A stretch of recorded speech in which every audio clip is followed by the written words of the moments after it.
دي واحد تحفظ 3 كلمات في مقطع واحد. بص معايا، على فكره دول بتوع سنه رابعه البائسين يا بائسين.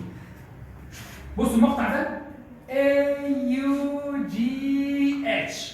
المقطع اللي شبهه AUGH، هو تاني AUGH. لو شفتوني اعمل فيه يا شباب كانه مش موجود وننطقه ايه؟ كانه مش موجود ننطقه ايه؟ كانه مش موجود ننطقه ايه؟ ننطقه ايه؟ هنشوف امثله، تعال نشوف امثله بسرعه. يلا كلمه ايه؟ ها؟ كات يعني ايه؟ اصطاد السمكه. ها؟ اصطاد. الكلمه الثانيه ها؟ مين يقول لي؟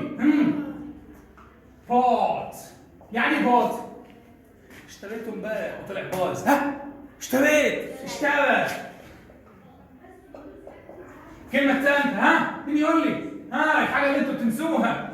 توت يعني ايه توت؟ درست لكم الدرس ده امبارح وطبعا زي انتوا ايه جايين ناسينه. ايه؟ درس وخلص. درس طبعا ايه؟